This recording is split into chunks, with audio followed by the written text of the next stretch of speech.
ਕੀ ਬਣਦਾ ਕੀ ਰੱਖ ਮੈਂ ਸਭ ਤੋਂ ਪਹਿਲੇ ਲੁਧਿਆਣਾ ਦਾ ਇੱਕ ਜ਼ਿੰਮੇਵਾਰ ਨਾਗਰਿਕ ਹਾਂ। ਉਸ ਤੋਂ ਬਾਅਦ ਮੈਂ ਭਾਰਤੀ ਜਨਤਾ ਪਾਰਟੀ ਪੰਜਾਬ ਦਾ ਯੂਥ ਦਾ ਪ੍ਰਵਕਤਾ ਹਾਂ। ਜਦੋਂ ਮੈਨੂੰ ਇੱਕ ਭਾਈ ਸਾਹਿਬ ਦਾ ਫੋਨ ਆਇਆ ਕਿ ਸਾਡੇ ਕੋਲ ਇੱਕ ਕਰਮਚਾਰੀ ਕੰਮ ਕਰਦਾ ਹੈ ਜਿਨਨੇ ਆਪਣੀ ਮਾਂ ਦਾ ਪੱਥਰੀ ਦਾ ਇਲਾਜ ਕਰਾਉਣ ਵਾਸਤੇ ਕੱਲ੍ਹ ਇੱਥੇ ਆਪਣੀ ਮਦਰ ਐਡਮਿਟ ਕਰਾਈ ਕਿ ਪੱਥਰੀ ਦਾ ਇਲਾਜ ਹੋ ਸਕੇ, ਇਹਨਾਂ ਨੇ ਡਾਕਟਰਾਂ ਨੇ ਉਹਨੂੰ ਆਸ਼ਵਾਸਨ ਦਿੱਤਾ ਕਿ ਇੱਥੇ ਅਸੀਂ 1-2 ਦਿਨ ਐਡਮਿਟ ਕਰਾਂਗੇ, ਪੱਥਰੀ ਦਾ ਪਿੱਤਾ ਜਿਹੜਾ ਪੱਥਰੀ 'ਚ ਤੇ ਫਸੀ ਹੋਈ ਆ ਪਿੱਤਾ ਕੱਢ ਦਾਂਗੇ, ਤੁਹਾਡੀ ਮਾਂ ਜਲਦ ਤੋਂ ਜਲਦ ਇੱਥੋਂ ਰੈਫਰ ਛੁੱਟੀ ਕਰ ਦਾਂਗੇ। ਉਸ ਤੋਂ ਬਾਅਦ ਰਾਤ ਨੂੰ 12 ਵਜੇ ਡਾਕਟਰ ਚੈੱਕ ਕਰਕੇ ਕਿ ਇਹ ਤੁਹਾਡੀ ਮਦਰ ਸਭ ਠੀਕ ਹੈ, 35,000 ਰੁਪਏ ਲੱਗੇਗਾ। ਇਹਨਾਂ ਨੇ ਇਮੀਡੀਏਟਲੀ 10,000 ਰੁਪਏ ਜਮ੍ਹਾਂ ਕਰਵਾ ਦਿੱਤਾ। ਇਹਨਾਂ ਨੇ ਜਦੋਂ 10,000 ਰੁਪਏ ਜਮ੍ਹਾਂ ਕਰਵਾਇਆ ਤੇ ਇਹਨਾਂ ਨੇ ਕਿਹਾ ਕਿ 25,000 ਹੋਰ ਲੈ ਕੇ ਆਓ, ਤੁਹਾਡੀ ਮਾਂ ਦਾ ਆਪਰੇਸ਼ਨ ਫਿਰ ਹੋਏਗਾ। ਚਲੋ ਇਹਨਾਂ ਨੇ ਆਪਰੇਸ਼ਨ ਕਰ ਦਿੱਤਾ, ਉਹਨਾਂ ਨੇ ਪੈਸੇ ਕੁਝ ਜਮ੍ਹਾਂ ਕਰਵਾਏ। ਉਸ ਤੋਂ ਬਾਅਦ ਕੀ ਹੋਇਆ, ਰਾਤੀ 2 ਵਜੇ ਇਹਨਾਂ ਦੀ ਨਰਸ ਚੈੱਕ ਕਰਨ ਆਈ ਕਿ ਸਭ ਠੀਕ ਹੈ, ਕੋਈ ਦਿੱਕਤ ਪਰੇਸ਼ਾਨੀ ਨਹੀਂ ਹੈ। 4 ਵਜੇ ਡਾਕਟਰਾਂ ਦਾ ਕੰਮ ਹੁੰਦਾ, ਜਦੋਂ ਕੋਈ ਪੇਸ਼ੈਂਟ ਅਸੀਂ ਐਡਮਿਟ ਕਰਦੇ ਆ ਉਹਦਾ ਬੀਪੀ ਚੈੱਕ ਕਰਨਾ, ਉਹਦੀ ਸ਼ੂਗਰ ਚੈੱਕ ਕਰਨਾ, ਉਹਦਾ ਬਲੱਡ ਟੈਸਟ ਕਰਨਾ, ਉਹਨੂੰ ਕੋਈ ਦਿੱਕਤ ਪਰੇਸ਼ਾਨੀ ਤਾਂ ਨਹੀਂ ਹੈ, ਤਦ ਆਪਰੇਸ਼ਨ ਕਰਦੇ ਆ।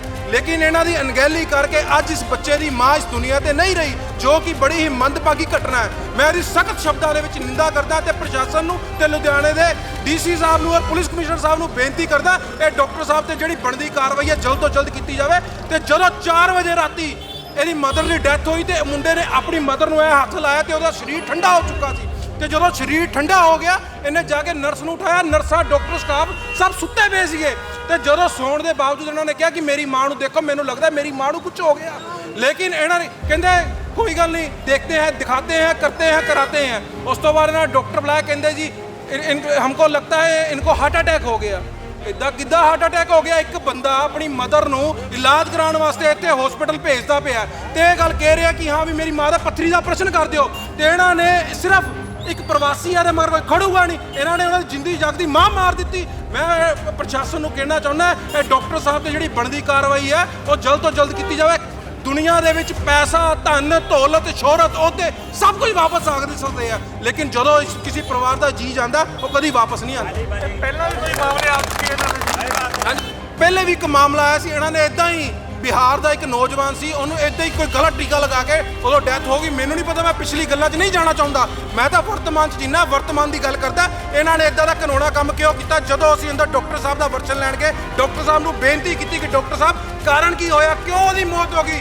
ਕਹਿੰਦੇ ਜੀ ਸਾਨੂੰ ਤਾਂ ਪਤਾ ਨਹੀਂ, ਹਾਰਟ ਅਟੈਕ ਨਾਲ ਹੋ ਗਈ ਹੋਣੀ ਹੈ। ਜਿਹੜਾ ਇਹਨਾਂ ਦਾ ਸਟਾਫ ਹੈ ਆ ਮੇਰੇ ਵੀਰ ਨੂੰ ਕਹਿੰਦਾ ਕਿ हाँ भी फिर क्या हो गया, पता नहीं लगता है जो दुनिया में आया है उसने चले ही जाना। यार ਜਦੋਂ ਤੁਹਾਡੇ ਘਰਦਿਆਂ ਨਾਲ ਇਦਾਂ ਦੀ ਗੱਲ ਹੋਊਗੀ ਤੁਸੀਂ ਇਹ ਜਵਾਬ ਦਿਓਗੇ? ਲੱਖ ਲਾਣ ਦੇ ਇਹੋ ਜਿਹੇ ਡਾਕਟਰਾਂ ਤੇ ਮੈਂ ਪੰਜਾਬ ਦੇ ਹੈਲਥ ਮਿਨਿਸਟਰ ਨੂੰ ਬੇਨਤੀ ਕਰਦਾ ਇਹਨਾਂ ਦੀ ਡਿਗਰੀਆਂ ਚੈੱਕ ਕੀਤੀਆਂ ਜਾਣ, ਇਹਨਾਂ ਕੋਲ ਵਾਕਈ ਜੈਨੂਇਨ ਲਾਇਸੈਂਸ ਹੈ ਕਿ ਨਹੀਂ ਹੈ, ਜਾਂ ਇਦਾਂ ਹੀ ਡਾਕਟਰ ਬਣ ਗਏ ਆ। ਇੱਕ ਜਿਹੜਾ ਜ਼ਿੰਮੇਵਾਰ ਹਸਪੀਟਲ ਜਾਂ ਜ਼ਿੰਮੇਵਾਰ ਡਾਕਟਰ ਹੁੰਦਾ ਨਾ, ਜਦੋਂ ਉਹਦੇ ਕੋਈ ਇਲਾਜ ਵਾਸਤੇ ਮਸ਼ੀਨਰੀ ਨਹੀਂ ਹੁੰਦੀ, ਸਟਾਫ ਨਹੀਂ ਹੁੰਦਾ, ਡਾਕਟਰ ਨਹੀਂ ਹੁੰਦੇ, ਉਹ ਵੱਡੇ ਹਸਪੀਟਲ ਦੇ ਵਿੱਚ ਰੈਫਰ ਕਰ ਦਿੰਦਾ। ਲੁਧਿਆਣੇ ਦੇ ਵਿੱਚ CMC, DMC, ਫੋਰਟਿਸ, ਅਪੋਲੋ ਵਰਗੇ ਵੱਡੇ ਸ਼ਾਨਦਾਰ ਹਸਪੀਟਲ ਨੇ। ਜੇ ਤੁਹਾਡੇ ਕੋਲ ਇਲਾਜ ਦੀ ਕਮੀ ਸੀ, ਤੁਹਾਡੇ ਕੋਲ ਡਾਕਟਰਾਂ ਦੀ ਕਮੀ ਸੀ, ਤੁਹਾਡੇ ਕੋਲ ਮਸ਼ੀਨਰੀ ਦੀ ਕਮੀ ਸੀ, ਤੁਸੀਂ ਉੱਥੇ ਰੈਫਰ ਕਰ ਦਿੰਦੇ। ਤੁਸੀਂ ਕਿਉਂ ਨਹੀਂ ਕੀਤਾ? ਇਸ ਗੱਲ ਦਾ ਜਵਾਬ ਕੌਣ ਦੇਗਾ? ਇਸ ਕਰਕੇ ਮੈਂ ਪ੍ਰਸ਼ਾਸਨ ਨੂੰ ਬੇਨਤੀ ਕਰਦਾ ਇਹਨਾਂ ਦੇ ਜਲਦ ਤੋਂ ਜਲਦ ਬੰਦੀ ਕਾਰਵਾਈ ਕੀਤੀ ਜਾਵੇ। मैं रहता हूँ जनकपुरी में रहता हूँ, 0 नंबर गली A1 चिकन वाले के पास। क्या मामला? अपनी माता जी को कब लेके आए थे? मम्मी को लेके आया था मैं 15 दिन पहले, गांव से लेके आया था। उसके बाद भाभी का ऑपरेशन हुआ था इधर, इसलिए बोला डॉक्टर अच्छा है इधर लेके आने का, इधर ऑपरेशन करेंगे ऐसा बोला था। किस चीज़ का ऑपरेशन करवाना था? ऑपरेशन मम्मी का पथरी हो गया था सर, गाँव में चेक कराया था, गाँव में देखा नहीं पथरी, इसलिए इधर ले आया। 1000 रुपये लिया था, इन्होंने टेस्ट किया, पूरा बॉडी का एक्सरे किया, पथरी निकला। इन्होंने बोला तुरंत ऑपरेशन करने का बोला है। हमने बोला अभी पैसे नहीं है हमारे पास। 19-20 तारीख को पहुंचा था मैं इधर, अभी महीना भी पूरा नहीं हुआ था किसी का पगार का, इसलिए हमने बोला कि 1-2 तारीख को, 10-12 तारीख को पगार हो जाएगा होटल वाले का, उससे मांग के ऑपरेशन करा देंगे बाद में, ऐसा सोचा था। फिर इसलिए 10-15 तारीख को सोचा था, 12 तारीख को कराने वाला था, लोड़ी आ गया था।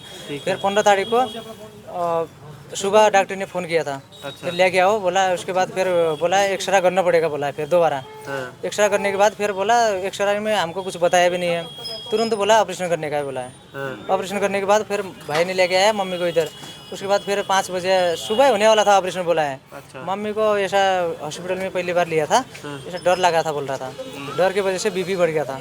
बीपी बढ़ने के बाद डॉक्टर ने बोला बीपी बढ़ गया है, अभी थोड़ा ग्लूकोज पानी चढ़ा के उसके बाद होएगा ऐसा बोला है। हाँ, उसके बाद फिर 5 बजे ऑपरेशन होएगा बोला। 5 बजते बजते 6 बज गया, ग्लूकोज का पानी चढ़ते चढ़ते 6 बजे के बाद फिर ऑपरेशन थिएटर में लेके गया था। 6 बजे से लेके कम से कम 9:30 बजे तक ऑपरेशन थिएटर में थे। लाइव चालू था, हम लोग भी देख रहे थे इधर कांच से।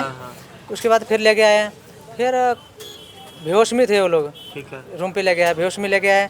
उसके बाद बाटला चढ़ाया, बाटला चढ़ाने के बाद फिर बाटला ख़त्म हो गया, फिर दूसरा 10:30 हो गया।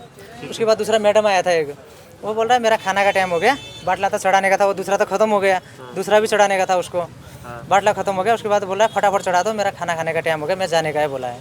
फिर 2-3 बाटला साथ में चढ़ा दिया उन लोग ने, एक एकदम गिरता है ना, वो तो आराम से चढ़ता है ना गुलगुश तो। ਤੁਸੀਂ ਸਾਰੀ ਹੱਡ ਸੁਣ ਲਈ ਹੈ, ਤੁਸੀਂ ਇਹ ਦੇਖੋ ਕਿੰਨੀ ਵੱਡੀ ਨਲਾਇਕੀ ਹੈ। उस तो बाद फिर फटाफट गुलगुश चढ़ा दिया, वो लोग चले गए। एक भैया था इधर, वो कभी कभी जाता था उधर, पहचाना कम से कम 12-1 बजे 2 बजे तक गया था। उसके बाद फिर कोई भी नहीं गया जी अंदर, कोई भी नहीं गया। फिर भी CCTV कैमरा लगा हुआ है। पैसे आपसे लिए ऑपरेशन? हमारे से पहला लिया था 10,000 रुपया, पहले भर्ती किया इधर, भर्ती करने से 10,000 रुपया लिया था। फिर बोला था इन्होंने, तो बोला था 35,000 रुपये लूँगा ऑपरेशन का। हमने बोला 35,000 कोई बात नहीं, ठीक है, इधर उधर पहले 10,000 जमा कर देते हैं, उसके बाद इधर उधर से अब मम्मी को भर्ती करेंगे। उसके बाद इधर उधर पैसा जमा करवाया आपने? अभी 10,000 किया था। 10,000 उसके बाद इधर उधर से जमा कर रहे थे हम लोग, अभी भी कर रहे थे, आज भी वो छोटा भाई था, उसको भी पकड़ लेके आया। किस दिन करवाया? दाखिल कल करवाया था जी। कल करवाया। माता जी का क्या नाम है आपकी? कीर्ति देवी सौंदर्य जी। कीर्ति देवी। डॉक्टर साहब का क्या नाम है आपको मालूम है? डॉक्टर का पता नहीं, मैं पहली बार आया। दविंदर सिंह जिन्होंने इलाज किया। हाँ जी। हाँ, उसके बाद फिर 3 बजे तक तो सांस चल रहा था। उसके बाद मैं भी खड़ा था, कम से कम 10 बजे से लेके खड़ा ही था खाट के ऊपर। होश आएगा तो थोड़ा बात करूँगा सोच के, बोला ही नहीं, कुछ सांस भी नहीं आ रहा था, घुट घुट घुट घुट हो रहा था। उसके बाद फिर पैर भी पूरा थक गया था, मैं भी नीचे बैठ गया। लड़की था, भाई का लड़की, कम से कम 15 साल का, वो मम्मी के सराहने पे बैठा था। डॉक्टर कोई नहीं आया इतनी देर? कोई भी नहीं था जी। ਇਹਨੇ ਮੈਂ ਤੁਹਾਨੂੰ ਦੱਸਦਾ ਜੀ, ਇਹਨੇ ਖੁਦ पेशेंट बैठे हैं अंदर, उनको भी पूछ लेना, कोई आया था अंदर, उनको भी, वो पेशेंट को भी देखने के लिए कोई नहीं आया था अंदर। तो आपने बुलाया था डॉक्टर साहब को, किसी नर्स से कहा? हाँ, मैं नीचे बैठा था। उसके बाद 4:30 बजे नीचे बैठा था। उसके बाद लड़की ने बोला, मम्मी का बोल रहा है, पहले तो शेक हो रहा था, अभी नहीं हो रहा है बोला। 15 साल की था ना, वो भी बुझता था। उसके बाद मैंने देखा, मुख लगा के देखा, ऐसे करके इधर चेक किया, नहीं चल रहा है, तुरंत तो दौड़ के आया। कितने बजे? 4:30 बजे था जी। 4:30 हाँ, टाइम भी देखा था मोबाइल में, 4:30 बजे। वो इधर सोया हुआ था भैया। डॉक्टर क्या कह रहे हैं? अब डॉक्टर उसके बाद फिर उसको लेके गया, जो इधर इलाज करता है, नर्स होता है ना, उसको ले गया ऊपर। वो बोला अभी मम्मी तो उसी टाइम मरा हुआ था, मेरे को पता लग गया था, नर्स कुछ नहीं चल रहा था, मरा हुआ था। वो डॉक्टर बोल रहा है जिंदा है, अभी कुछ नहीं होगा, कुछ नहीं होगा, टेंशन मत करो, ऐसा बोल रहा है।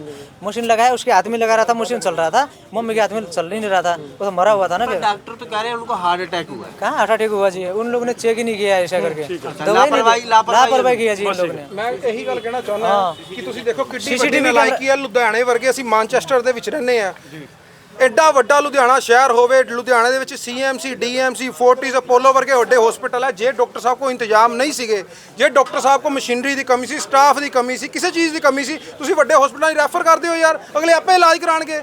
ਇਹਦਾ ਮਤਲਬ ਇਹ ਥੋੜੀ ਹੈ ਗਰੀਬ ਬੰਦੇ ਦੀ ਜਾਨ ਦੀ ਕੋਈ ਵੈਲਿਊ ਨਹੀਂ ਹੈਗੀ।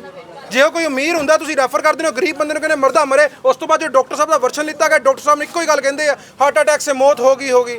ਯਾਰ ਕਿਸੇ ਬੰਦੇ ਦੀ ਮਾਂ ਮਰ ਗਈ, ਕਿਸੇ ਬੰਦੇ ਦੀ ਜਨਾਨੀ ਚਲੇ ਗਈ ਇਸ ਦੁਨੀਆ ਤੋਂ, ਤੁਸੀਂ ਯਾਰ ਪੋਲਾ ਜਿਹਾ ਮੂੰਹ ਲਾ ਦਿੰਦੇ ਹੋ ਕਿ ਹਾਰਟ ਅਟੈਕ ਸੇ ਮੌਤ ਹੋ ਗਈ ਹੋਗੀ। ਕੋਈ ਜ਼ਿੰਮੇਵਾਰ ਜਾਂਚ ਹੋਣੀ ਚਾਹੀਦੀ। ਬਿਲਕੁਲ ਇਹਦੀ ਜਾਂਚ ਉੱਚ ਪਰਦੀ ਜਾਂਚ ਹੋਣੀ ਚਾਹੀਦੀ। ਮੈਂ ਪੰਜਾਬ ਦੇ ਜਿਹੜੇ ਹੈਲਥ ਮਿਨਿਸਟਰ ਨੇ ਉਹਨਾਂ ਨੂੰ ਬੇਨਤੀ ਕਰਦਾ, ਲੁਧਿਆਣੇ ਦੇ CP ਸਾਹਿਬ ਤੇ DC ਸਾਹਿਬ ਨੂੰ ਵੀ ਬੇਨਤੀ ਕਰਦਾ, ਜਦੋਂ ਤੱਕ ਇਹਨਾਂ ਦੇ ਬਣਦੀ ਕਾਰਵਾਈ ਨਹੀਂ ਕੀਤੀ ਜਾਂਦੀ, ਅਸੀਂ ਬਾਹਰ ਧਰਨੇ ਦੇ ਬੈਠੇ ਹਾਂ ਤੇ ਜਦ ਤੱਕ ਇਹਨਾਂ ਨੂੰ, ਇਸ ਗਰੀਬ ਬੰਦੇ ਨੂੰ, ਇਸ ਪ੍ਰਵਾਸੀ ਨੂੰ ਇਨਸਾਫ ਨਹੀਂ ਮਿਲ ਜਾਂਦਾ, ਅਸੀਂ ਆਪਣਾ ਸੰਘਰਸ਼ ਜਾਰੀ ਰੱਖਾਂਗੇ। हाँ जी डॉक्टर साहब, बाहर धरना लगा है, की कहना चाहोगे उस पर? ਧਰਨਾ ਤਾਂ ਤੁਹਾਨੂੰ ਪਤਾ ਹੀ ਹੈ ਕਿੱਦਾਂ ਕਿਉਂ ਲੱਗਦੇ ਆ ਜੀ। ਜਦੋਂ ਇਸ ਜਿਹੇ ਕੰਮ ਦੇ ਵਿੱਚ ਪੋਲੀਟੀਕਲ ਇੰਟਰਫੇਰੈਂਸ ਹੋ ਜਾਏ ਤਾਂ ਫਿਰ ਧਰਨੇ ਲੱਗਦੇ ਹੀ ਆ। ਨਹੀਂ, ਉਹ ਮੁੰਡਾ ਕਹਿ ਰਿਹਾ ਕਿ ਮੇਰੀ ਮਾਤਾ ਦੀ ਇੱਥੇ ਡੈਥ ਹੋਈ ਹੈ। ਮਾਤਾ ਦੀ ਡੈਥ ਹੋਈ ਹੈ, ਅਸੀਂ ਕਿਹੜਾ ਡਿਨਾਈ ਕਰਦੇ ਪਏ ਹਾਂ, ਡੈਥ ਤਾਂ ਹੋਈ ਹੈ। ਹਾਂਜੀ, ਪਰ ਉਹ ਇਹ ਵੀ ਕਹਿ ਰਿਹਾ ਅਣਗਹਿਲੀ, ਡਾਕਟਰ ਦੀ ਅਣਗਹਿਲੀ ਕਰਕੇ ਅਣਗਹਿਲੀ ਕੋਈ ਨਹੀਂ ਹੋਈ, ਕੁਦਰਤੀ ਗੱਲ ਹੈ। ਮਾਤਾ ਦੀ ਬਾਈ ਚਾਂਸ ਹਾਰਟ ਅਟੈਕ ਆ ਗਿਆ ਜਾਂ ਆਪਰੇਸ਼ਨ ਤੋਂ ਬਾਅਦ ਕਈ ਤਰ੍ਹਾਂ ਦੀਆਂ ਕੰਪਲਿਕੇਸ਼ਨ ਆ ਜਾਂਦੀਆਂ, ਸਾਇਲੈਂਟ MI ਹੋ ਸਕਦਾ। ਡਾਕਟਰ ਸਾਹਿਬ ਆਪਰੇਸ਼ਨ ਹੈ ਕਿਸ ਚੀਜ਼ ਦਾ ਸੀਗਾ? ਪਿੱਤੇ ਦਾ ਆਪਰੇਸ਼ਨ ਸੀਗਾ। ਪਿੱਤੇ ਦਾ ਆਪਰੇਸ਼ਨ ਹੋ ਚੁੱਕਾ ਸੀ ਜਾਂ ਆਪਰੇਸ਼ਨ ਹੋ ਚੁੱਕਾ ਸੀ ਸ਼ਾਮ ਨੂੰ ਜੀ 6 ਵਜੇ। ਕਿੰਨੇ ਵਜੇ ਆਪਰੇਸ਼ਨ ਹੋਇਆ ਸੀ ਸਰ? 6 ਵਜੇ ਆਪਰੇਸ਼ਨ ਸ਼ੁਰੂ ਕੀਤਾ ਸੀ, 6:30 ਤੱਕ ਹੋ ਗਏ, 7 ਠੀਕ ਤੱਕ। ਹੈ। ਕਹਿੰਦੇ ਸਵੇਰੇ 4:30 ਵਜੇ ਅਸੀਂ ਡਾਕਟਰ ਤੇ ਨਰਸ ਨੂੰ ਬੁਲਾਇਆ ਸੀ, ਕੋਈ ਆਇਆ ਨਹੀਂ ਦੇਖਣ ਚੱਕ। ਨਹੀਂ ਗਏ ਐ, ਵੈਸੀ ਕੋਈ ਗੱਲ ਨਹੀਂ। ਤੇਰਾ ਸਾਰੀ ਰਾਤ ਚੱਕਰ ਮਾਰੇ, 10:30 ਤਾਂ ਮੈਂ ਵੀ ਸ਼ਾਮ ਨੂੰ ਦੇਖ ਕੇ ਗਿਆ ਇੱਥੇ। ਸਵੇਰੇ ਮਾਰਨਿੰਗ ਅਰਲੀ ਸਵੇਰੇ 4:30 ਵਜੇ ਜਦੋਂ ਪ੍ਰੋਬਲਮ ਹੋਈ ਹੈ ਤਾਂ ਸਟਾਫ ਵੀ ਗਿਆ, ਸਟਾਫ ਨੇ ਮੈਨੂੰ ਇਨਫੋਰਮ ਕਰਤਾ, ਮੈਂ ਵੀ ਆ ਗਿਆ। ਅਸੀਂ ਪੇਸ਼ੈਂਟ ਦਾ ਸਾਰਾ ਕੀਤਾ ਹੈਗਾ, ਆਕਸੀਜਨ ਦਿੱਤੀ ਹੈ, ਟ੍ਰੀਟਮੈਂਟ ਕੀਤਾ ਸਾਰਾ ਕੁਝ, ਲੇਕਿਨ ਨਹੀਂ ਬਚਾ ਸਕੇ ਪੇਸ਼ੈਂਟ ਨੂੰ। ਤੁਹਾਡੇ ਕਹਿਣ ਦਾ ਮਤਲਬ ਕਿ ਹਾਰਟ ਅਟੈਕ ਨਾ ਹੋਈ ਉਹਨਾਂ ਨੂੰ? ਚਾਂਸਿਸ ਹੁੰਦੇ ਆ ਜਾ 50 ਸਾਲ ਦੀ ਉਮਰ ਸੀ ਨਾ, ਸਾਇਲੈਂਟ MI ਹੋ ਜਾਂਦਾ ਕਈ ਵਾਰੀ ਐਂਬੋਲਿਜ਼ਮ ਹੋ ਜਾਂਦਾ ਆਪਰੇਸ਼ਨ ਤੋਂ ਬਾਅਦ, ਕੁਛ ਨਾ ਕੁਛ ਪ੍ਰੋਬਲਮ ਹੁੰਦੇ, ਚਾਂਸਿਸ ਤਾਂ ਹੁੰਦੇ ਆ। 40 ਸਾਲ ਤੋਂ ਉੱਪਰ ਮਰੀਜ਼ ਹੋਣ ਤੋਂ। ਤੇ ਜੋ ਉਹ ਆਰੋਪ ਲਗਾ ਰਹੇ ਨੇ ਉਹਨਾਂ ਦਾ ਝੂਠੇ ਨੇ ਰੋਪ का ਤਾਂ ਕੋਈ ਰੋਪ ਹੀ ਨਹੀਂ ਹੈਗਾ। ਜੋ ਆਰੋਪ ਲਗਾ ਰਹੇ ਨੇ ਅਣਗਹਿਲੀ ਨਾਲ ਉਹ ਮਰੇ ਤਾਂ ਦੇਖੋ ਜਿੱਥੇ ਵੀ ਪੇਸ਼ੈਂਟ ਦੀ ਡੈਥ ਹੋ ਗਈ ਤਾਂ ਇੱਕੋ ਹੀ ਰੋਪ ਹੀ ਹੁੰਦਾ ਕਿ ਅਣਗਹਿਲੀ ਹੈ। ਜਿੱਥੇ ਵੀ ਕੋਈ ਡੈਥ ਹਸਪਤਾਲ ਦੇ ਵਿੱਚ ਹੋਏਗੀ ਹਰੇਕ ਦਾ ਇੱਕੋ ਹੀ ਰੋਪ ਹੁੰਦਾ। ਪੁੱਛੇਗਾ ਕੀ ਨਹੀਂ ਕੋਈ ਜਸਟੀਫਾਈ ਨਹੀਂ ਕਰ ਪਾਏਗਾ। ਤੇ ਉਹ ਹੁਣ ਤੁਸੀਂ ਉਸ ਜੋ ਉਹਨਾਂ ਨੇ ਧਰਨਾ ਲਾਇਆ ਉਸ ਵਿਸ਼ੇ 'ਚ ਕੀ ਕਰਨਾ ਚਾਹੁੰਦੇ ਹੋ ਕੀ ਕਰੋਗੇ ਹੁਣ ਅਸੀਂ ਕਹਿੰਦੇ ਜੋ ਬੰਦੀ ਕਾਰਵਾਈ ਸਰਕਾਰ ਕਰੇ, ਪ੍ਰਸ਼ਾਸਨ ਕਰੇ, ਜੋ ਮਰਜ਼ੀ ਕਰਨ। ਮੈਂ ਤੁਸੀਂ ਮੰਨਦੇ ਹੋ ਕਿ ਪ੍ਰਸ਼ਾਸਨ ਕੋਈ ਵੀ ਜੋ ਮਰਜ਼ੀ ਜੋ ਵੀ ਜੇ ਉਹਨਾਂ ਨੂੰ ਕੋਈ ਇਤਰਾਜ਼ ਹੈ, ਇਨਕੁਆਰੀ ਹੋਵੇ, ਕੁਝ ਇਨਕੁਆਰੀ ਹੋਣੀ ਚਾਹੀਦੀ ਹਾਂ ਜੋ ਮਰਜ਼ੀ ਹੋਵੇ, ਸਾਨੂੰ ਕੋਈ ਓਬਜੈਕਸ਼ਨ ਨਹੀਂ ਹੈ। ਠੀਕ ਹੈ ਜੀ ਠੀਕ ਉਹਨਾਂ ਨੂੰ ਕੋਈ objection ਨਹੀਂ